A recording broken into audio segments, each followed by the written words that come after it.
요한계시록 17장 1절부터 18절 말씀 같이 합니다. 또 일곱 대접을 가진 일곱 천사 중 하나가 와서 내게 말하여 가로되 이리 오라. 많은 물 위에 앉은 큰 음녀에 받을 심판을 내게 보이리라. 땅의 임금들도 그로 더불어 음행하였고 땅에 거하는 자들도 그 음행의 포도주에 취하였다 하고 곧 성령으로 나를 데리고 광야로 가니라. 내가 보니 여자가 붉은 빛 짐승을 탔는데 그 짐승의 몸에 참람된 이름들이 가득하고 일곱 머리와 열 뿔이 있으며 그 여자는 자줏빛과 붉은 빛 옷을 입고 금과 보석과 진주로 꾸미고 손에 금잔을 가졌는데 가증한 물건과 그의 음행에 더러운 것들이 가득하더라. 그 이마에 이름이 기록되었으되 비밀이라 큰 바벨론이라 땅의 음녀들과 가증한 것들의 어미라 하였더라. 또 내가 보니 이 여자가 성도들의 피와 예수의 증인들의 피에 취한지라. 내가 그 여자를 보고 기이 여기고 또 크게 기이 여기니 천사가 가로되 왜 기이 여기느냐. 내가 여자와 그의 탄 일곱 머리와 열 뿔 가진 짐승의 비밀을 내게 이르리라. 내가 본 짐승은 전에 있었다가 지방 없으나 장차 무저갱으로부터 올라와 멸망으로 들어갈 자니 땅에 거하는 자들로서 창세 이후로 생명책에 농명되지 못한 자들이 이전에 있었다가 시방 없으나 장차 나올 짐승을 보고 기히 여기리라. 지혜 있는 뜻이 여기 있으니 그 일곱 머리는 여자가 앉은 일곱 신이요 산이요 또 일곱 왕이라. 다섯은 망하였고 하나는 있고 다른 이는 아직 이르지 아니하였으나 이르면 반드시 잠깐 동안 계속하리라. 전에 있었다가 시방 없어진 짐승은 여덟째 왕이니 일곱 중에 속한 자라. 저가 멸망으로 들어가리라. 내가 보던 열 뿔은 열 왕이니 아직 나라를 얻지 못하였으나 다만 짐승으로 더불어 임금처럼 권세를 일시 동안 받으리라. 저희가 한 뜻을 가지고 자기의 능력과 권세를 짐승에게 주더라. 저희가 어린 양으로 더불어 싸우려니와 어린 양은 만주의 주시오 만왕의 왕이시므로 저희를 이기실 터이요 또 그와 함께 있는 자들 곧 부르심을 입고 빼내심을 얻고 진실한 자들은 이기리로다. 또 천사가 내게 말하되 내가 본 바 음녀에 앉은 물은 백성과 무리와 열국과 방언들이니 내가 본 바 이 열불과 짐승이 음녀를 미워하여 망하게 하고 벌거벗게 하고 그 살을 먹고 불로 아주 사르리라. 하나님이 자기 뜻대로 할 마음을 저희에게 주사 한 뜻을 이루게 하시고 저희 나라를 그 짐승에게 주게 하시되 하나님의 말씀이 응하기까지 하심이니라. 또 내가 본 바 여자는 땅의 임금들을 다스리는 큰 성이라 하더라. 아멘. 오늘 17장 1절부터 22장 9절까지가 요한계시록이 크게 세 개로 나눌 때 서론, 본론, 결론 이렇게 있었는데 본론의 마지막 부분이에요. 오늘 본문부터 이제 본론의 마지막 부분. 그래서 어떤 학자들은 요한계시록이 결론이 이중구조로 돼 있다라고 하면서 사실 뒷부분은 우리가 결론이라고 보는 22장 10절 이하는 그냥 인사거든요. 내가 다시 오리라 마라나타 이런 것들이니까 내용은 없는 거예요. 그냥 편지로 말하면 그 마지막 부분이 인사말이거든요. 그러면 내용으로서 결론은 오늘 본문부터예요. 그러니까 앞에까지 쭉 말씀을 하셨고 그리고 난 이후에 오늘 전체적인 결론을 22장 9절까지 할 것입니다. 17장부터 시작하여서 19장 10절까지는 16장의 일곱 번째 대접의 재앙을 더 설명하는 내용이죠. 16장에서 아마겟돈의 전쟁이 있었습니다. 그리고 난 이후에 분명히 하나님께서 16장에서 다 끝났다, 다 이루었다, 완성했다라고 선포했는데 안 끝났죠. 분명히 다 예수님께서 십자가에서 다 이루었다라고 말씀하셨는데 안 이루어졌죠. 그러니까 물리적 시간이 아니란 거 여러분 아시겠죠? 그래서 마지막 우리가 들었던 것처럼 이미 그리고 아직이라는 그 구조가 이제 마지막 부분에 이르러서 하나님께서 선포하셨어요. 끝났다라고 선포하신 것이 그 나머지가 마지막 마치 사탄 마귀가 발악하듯이 지금 하고 있는데 마지막으로 이제 종결짓는 그런 내용이라고 볼 수 있습니다. 오늘은 그 중에서 세 가지가 있었죠. 그 중에서 바벨론, 큰 음녀 바벨론의 권력과 사치에 대한 멸망의 내용이에요. 하나님 사람들을 유혹하고 또 왕들을 모아서 하나님께 대항하지만 결국 어린 양 예수님에 의하여 패하게 되는 겁니다. 참고로 바벨론은 오늘 본문에서 이제 계속 나올 텐데 바벨론은 로마 제국을 의미하고요. 첫째 짐승은 네로 황제, 그리고 둘째 짐승은 황제 종교의 제사장들을 의미합니다.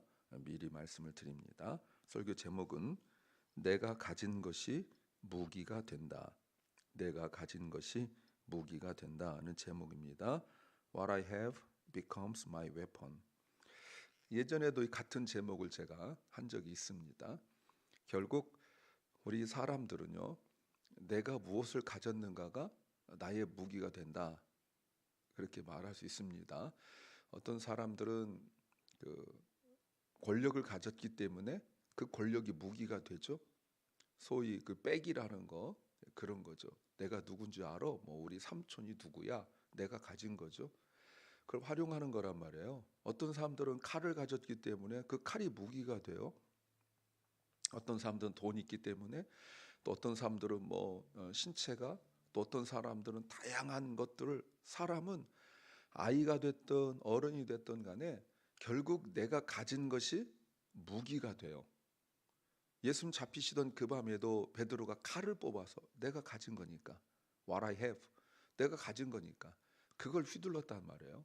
근데 주님께서는 자신이 가진 것을 사용하지 않으셨어요. 자신을 위하여서는. 많은 사람들이 기대하고 이랬으면 좋겠다, 충분히 그 능력이 가지고 있었음에도 불구하고 그걸 전혀 사용하지 않으셨고 정말 무기력하게 죽으신 것이 십자가예요. 그래서 우리 그리스도인들이 십자가를 통과해야 내가 가진 것이 곧 예수 그리스도라는 것을 알 수가 있어요. Jesus is mine. 그러니까 오직 예수 위에는 내가 아무것도 내세울 것이 없고 가진 것이 없다라는 고백이 십자가를 통과해야, 십자가를 통과하고 무덤을 통과해야 가능한 일이에요.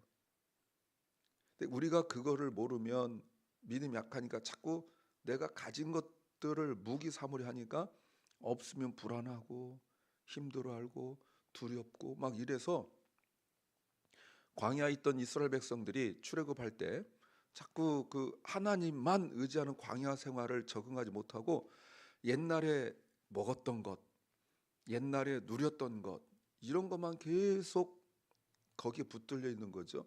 그러니까 우리도 믿음이 약하면 자꾸 옛날에 내가 가졌던 거, 그때는 내가 이랬는데 이게 뭐야 하고 지금의 삶을 막 굉장히 초라하게 여기고 지금의 삶을 부끄러워 여기고 막 그래요.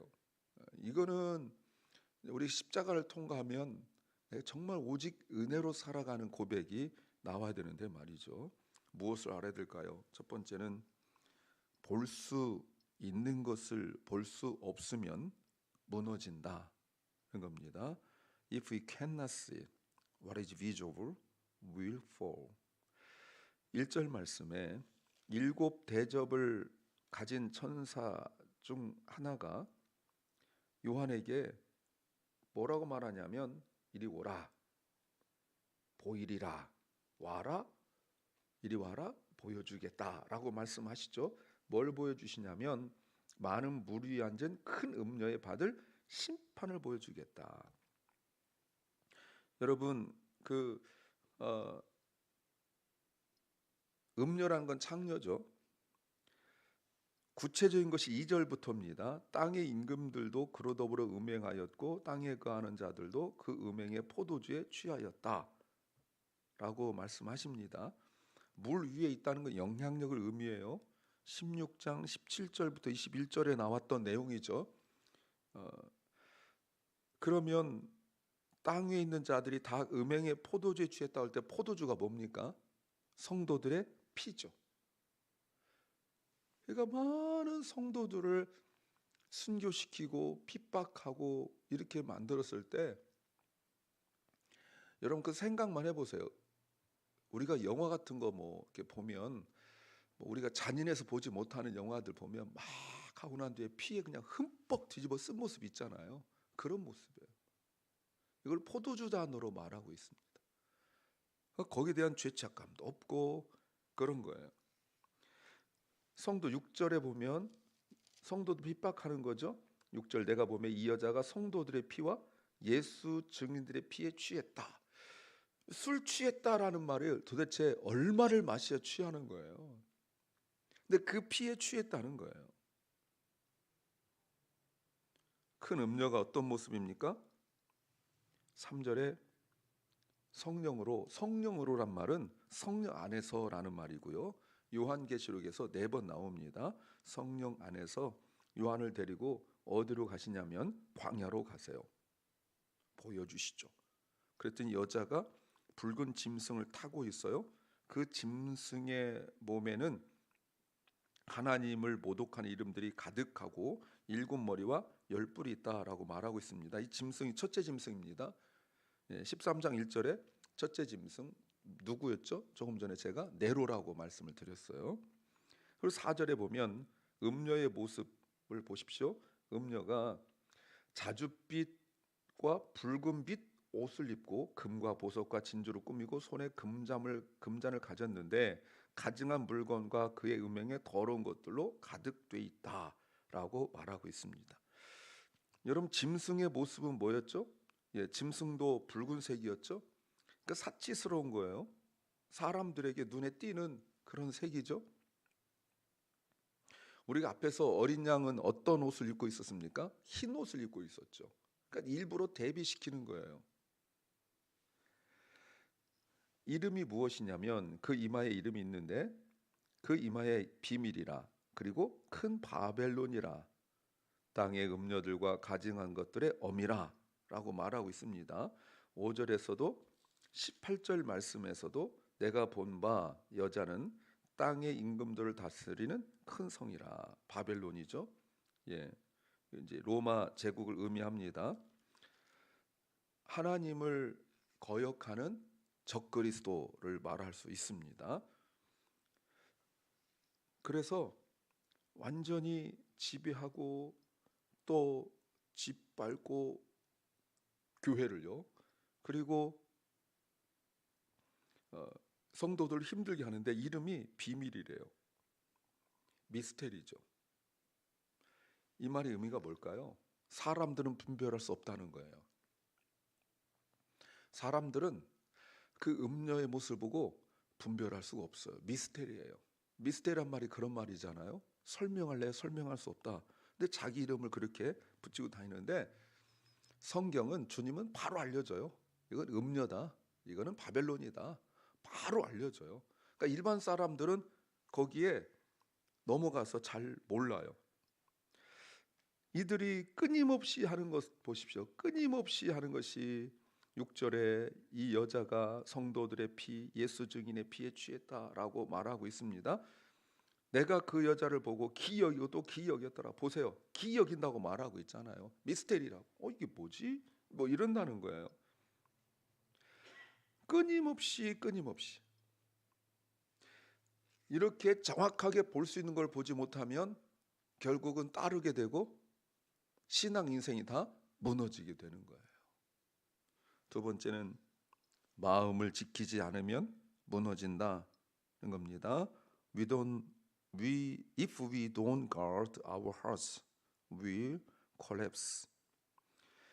6절에 아까 말씀드린 것처럼 요한이 보니까 기이역이었다.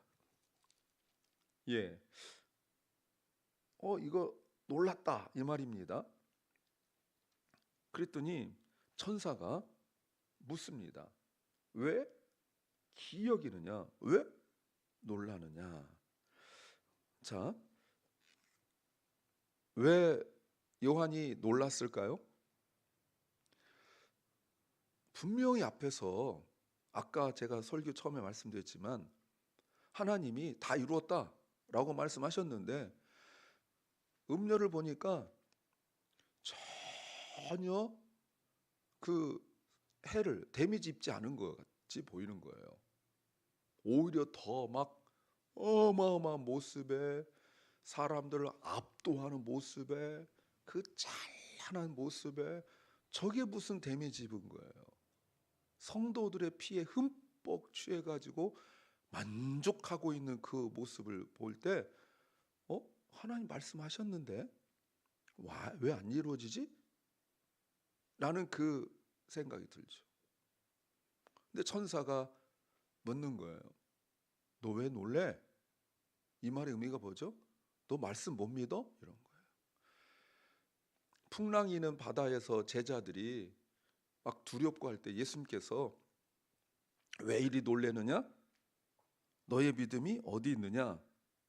라고 물으셨던 것처럼 우리 성도들이, 믿음 있다 하는 성도들이 믿음 생활 잘 하다가도 세상을 보고 또 주변을 보고 하다가 늘 넘어지는 게 그것 때문에 넘어지는 거예요. 이게 뭐지? 내가 지금 제대로 살아가고 있는 거 맞는가? 하나님 정말 살아 계신가? 하나님 정말 나를 도우시는가? 이런 생각 들 때가 있다는 거예요. 근데 천사가 또 주님께서 말씀하시기를 왜 놀래? 하시면서 이제부터 주님께서 해석해 주세요. 7절 하반절부터 길게 해석해 줘요. 환상에 대한 천사의 해석이 나와요. 7절 하반절부터 내가 여자와 그의 탄 바 7머리와 7열뿔을 가진 짐승의 비밀을 내게 이르리라. 그러니까 자기는 여기다 미스테리 하고 써붙이고 다녔는데 다 알아요. 그게 무슨 미스테리냐는 거예요. 다 아니까.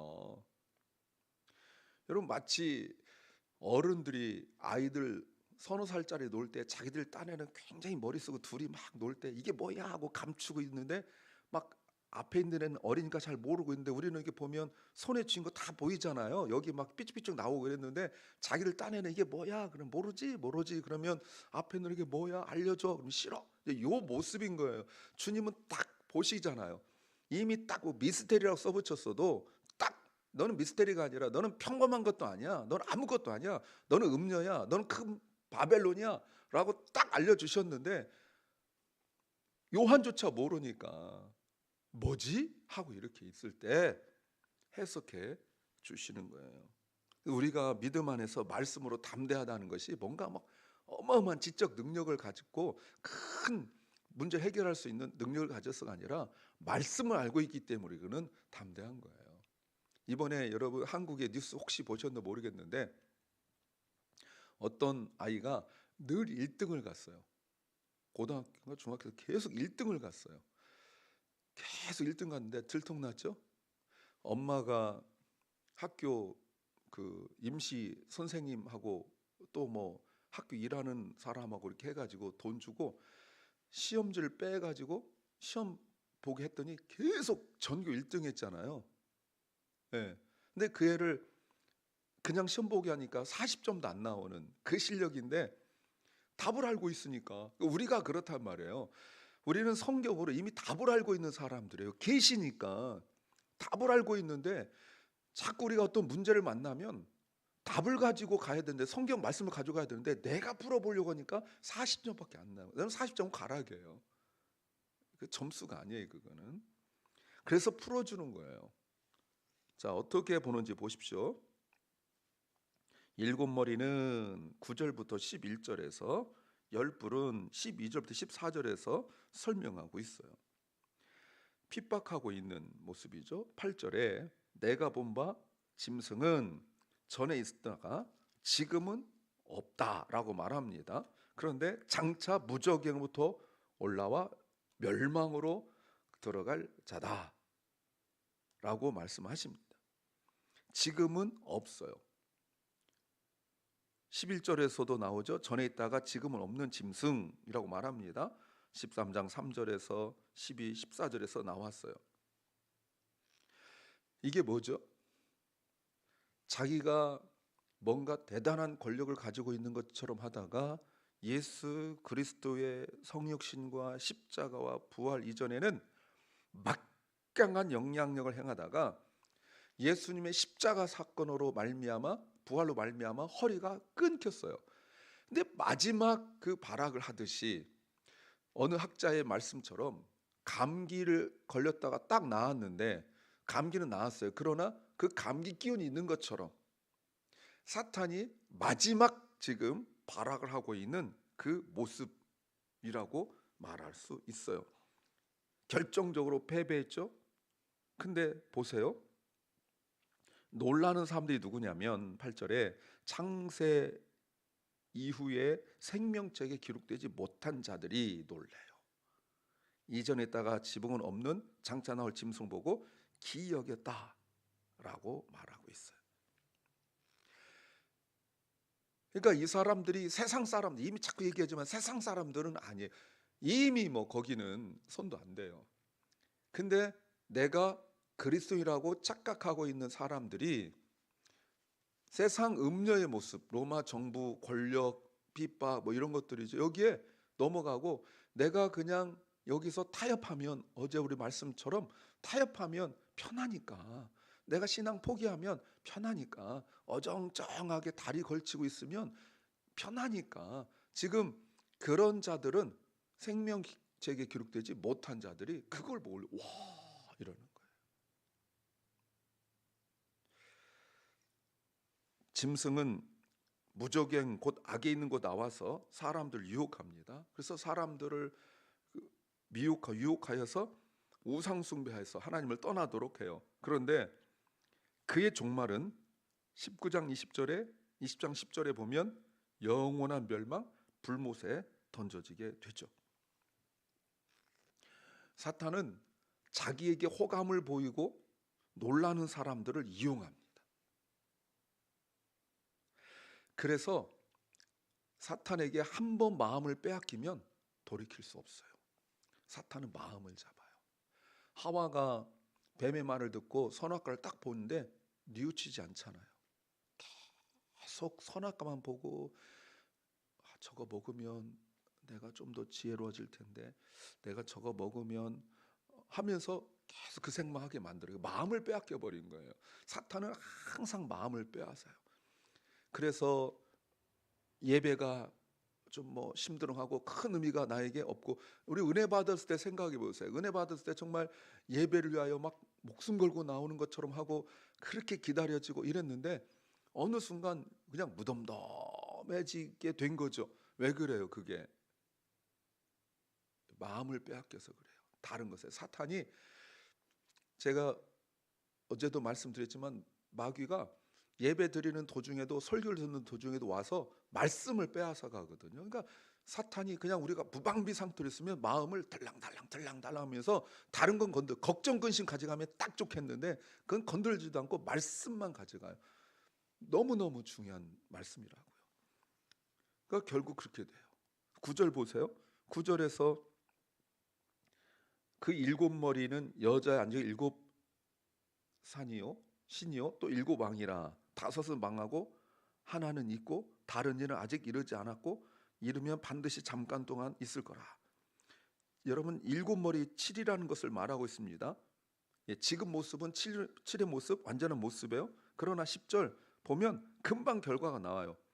일곱 왕인데 다섯 왕은 지났고 한 현재 왕은 잠깐 통치하고 하나 왕은 아직 오지도 않았어요. 다만 11절 전에 있다가 지금 없어진 짐승은 여덟 번째 왕인데 일곱 중에 속한 자라 저가 멸망으로 들어간다. 이제 결국은 어린 양에게 패하여서 죽은 것처럼 보이고 지금은 없는 것처럼 보여요. 그런데 여러분 10절에 보니까 아직 하나가 살아있다고 말합니다. 요게 살아서 하나님 백성들을 괴롭히고 있는 거예요. 그러면서 우리가 보셨죠? 어린 양 흉내를 자꾸 내요. 죽었다가 살아난 것처럼. 예수님이 죽었다가 살아나시고 난 이후에 여러분 우리가 생각해 보세요. 예수님이 죽었다가 살아나시고 난 이후에 그것 가지고 사람들 앞에 어마어마하게 능력을 인정받고 추앙받고 그러지 않았어요. 자신의 제자들을 찾아다녔고, 물론 고린도전서 15장에 보면 일시에 500명에 보이신 적은 있었지만 뭐 앞에서 보면 오병이어 기적이나 많은 사람들 모였을 때에 비하면 주님은 자신의 부활하심을 드러내서 사람들로 하여금 자기를 따르게 하고 절대 이러지 않았어요. 엠마오로 가는 두 제자 찾아다니시고, 뭐 방 속에 이렇게 숨어 있는 제자들 찾아오시고, 물고기 잡으러 간 제자들 찾아오시고, 그렇게 역사하셨단 말이에요. 그런데도 그걸 보고 제자들이 그 예수님을 막 놀래가지고 야 이러지 않았다고요. 오히려 요한복음 12장에 보시면 죽었다가 살아난 나사로를 보기 위하여 사람들이 어마어마하게 몰렸다, 이런 내용은 나오지만 예수님 자신은 죽었다가 다시 살아난 것으로 사람들의 약점을 잡고 사람들의 마음을 휘둘려 가지고 자신을 따르도록 하지 않았어요. 오히려 마태복음 28장 16절 말씀해 보시면 예수님께서 승천하시려고 하는데 제자 중 11명이잖아요. 제자 중 가룟 유다는 없으니까 11명 중에 어떤 사람은 그러니까 두세 사람 이상의 적어도 어떤 사람들은 오히려 의심했다라고 말할 정도였었어요. 그런데 짐승은 안 그래요. 자신에게 있는 것 가지고 유리하게 해서 사람들을 유혹하고 미혹해서 따라가게 만들어요. 보세요 여러분, 뭐가 없죠? 말씀이 없단 말이에요. 말씀이. 십자가가 없단 말이에요. 죽었다가 살아난 것처럼 할 수는 있지만 십자가도 없고 말씀도 없어요. 그래 약하니까 거기에 졸졸졸 따라가고 있는 자들이 결국은 우리는 모르지만 하나님은 아시는데 그들을 다 보면 누구라고요? 생명체에 기록되지 못한 사람들이 따라가고 있는 거예요. 그러면서 그냥 형식적으로 신앙생활하는 것처럼 보인다, 그 말입니다. 20절의 짐승의 모습 중에 열불에 관한 내용이에요. 열을 상징적 의미로 해석합니다. 세상 권력, 세상 통치를 가진 것들이에요. 근데 여러분 7, 10 이런 것들은 모두 하나님께 사용되는 것들이잖아요. 하나님 수잖아요. 근데 잠깐 동안이에요. 잠깐 동안 이것을 가지고 자기들이 뭔가 대단한 것처럼 얘기해요. 그러나 14절 결국은 멸망당해요. 어린 양과 더불어 싸우는데 어린 양은 만주의 주시요 만왕의 왕이심으로 저희를 이긴다. 또 그와 함께 있는 자들 곧 부르심을 입고 빼내심을 얻은 진실한 자들은 이긴다. 교회가 이기는 거예요. 근데 13절 보세요. 저희가 한 뜻을 가지고 자기의 능력과 권세를 짐승에게 주니라. 열 왕들이 짐승에게 자신의 모든 걸 맡겨요. 그러니까 이 영혼을 맡겨버리고 권력을 맡겨버리고 그리고 살아가는 거예요. 영혼을 팔아버리는 거죠. 괴테 파우스트에 나오는 것처럼 그 영혼을 팔아버려요. 그러니까 부와 명예와 권력을 준다고요. 우리 주님은 부와 명예와 권력을 주는 것이 아니라 십자가를 주시고 나를 따라가시고 좁은 길로 가라 이렇게 말씀하시는데, 그러니까 그 예수님이 힘들어요. 따라가기가 좁은 길이니까. 여러분 마음을 빼앗겨 버리면 다 빼앗겨 버리고 말아요. 결국은 다 없어지고 말죠. 15절 천사가 내게 말하되 내가 본 바 음녀에 앉은 물은 백성과 무리와 열국과 방언들이라. 1절하고 연관됩니다. 세 번째는 협력을 모르면 무너진다는 겁니다. If we don't know cooperation will crumble. 16절에 내가 본 바 이 열불의 짐승이 음녀를 미워하고 망하게 하고 벌거벗게 하고 그 살을 벗고 불로 아주 사르리라. 여러분 이 말이 뭐예요? 짐승과 열왕 음녀 사이에 분열이 일어났어요.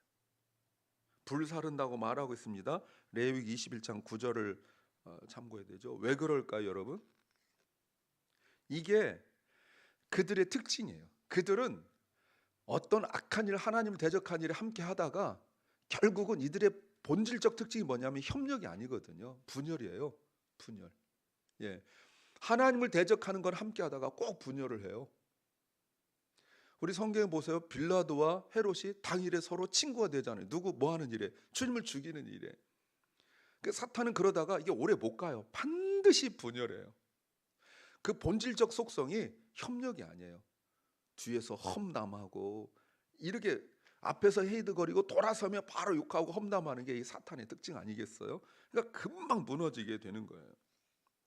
또 17절에 하나님 뜻이에요. 하나님 자기 뜻대로 할 마음을 저에게 주사 한 뜻으로 이루게 하시고 저희 나라를 짐승에게 주게 하시되 하나님 말씀 응하기까지 하십니다. 멈춤이 없어요. 그들의 싸움은 멸망할 때까지 멈춤이 없어요. 그러니까 성도들을 핍박하고 교회를 핍박할 때 자기들이 이겼다고 생각했잖아요. 피로 흠뻑 뒤집어 썼으니까. 그리고 난 뒤에 멈춤이 없어요. 결국은 자기들끼리 멸망당하고 말아요. 그래서 음료의 정체가 드러나죠. 18절 내가 본 바 여자는 땅의 임금들 다스리는 큰 성이라, 그 성에 대한 내용이 이제 18장 2절에서 나오는 거예요. 여러분 보세요. 음료는 음료대로, 바벨론은 바벨론대로, 짐승은 짐승대로 자기 가진 것 가지고 무기를 삼죠. 근데 우리는요, 우리는 14절 보시면 그와 함께 있는 자들, 곧 부르심 있고 빼내심을 얻고 진실한 자들은 무엇으로요? 예수 그리스도의 이름으로 이기는 거예요. 세상 권력, 물질이 아니라 주님이 우리의 무기가 되고 오직 주님만 의지하시길 소망합니다. 기도합니다. 주님, 오직 주님만 의지하고 오직 주님만 우리의 전부인 것을 고백합니다. 세상 권력, 물질, 명예, 인기가 우리의 무기가 되지 않게 하옵소서. 사랑하는 결라인을 주께서 지켜주시고 붙잡아 주시고, 사랑하는 우리 자녀들 다음 세대를 주님이 긍휼히 여겨 주시옵소서.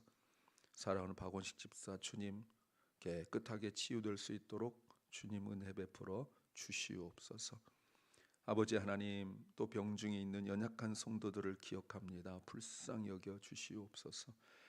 아버지, 자연재해로 말미암아 홍수, 또 이상기온, 어려움으로 말미암아 주일이 되어도 예배드리지 못하는 그 어려움을 당한 교회들, 또 교인들 주님이 불쌍히 여기시고, 전쟁의 상황 속에서 예배할 수 없는 그 고통 속에 있는 연약한 주의 백성들을 주님께서 불쌍히 여겨 주옵소서. 오늘 주일을 준비하는 하루 되게 하여 주시옵소서. 예수님 이름으로 기도하옵나이다. 아멘. 하늘에 계신 우리 아버지여, 이름이 거룩히 여김을 받으시오며 나라 임하옵시며 뜻이 하늘에서 이룬 것 같이 땅에서도 이루어지이다. 오늘날 우리에게 일용할 양식을 주옵시고, 우리가 우리에게 죄 지은 자를 사하여 준 것 같이 우리 죄를 사하여 주옵시고, 우리를 시험에 들게 하지 마옵시고 다만 악에서 구하옵소서. 대개 나라와 권세와 영광이 아버지께 영원히 싸움나이다. 아멘.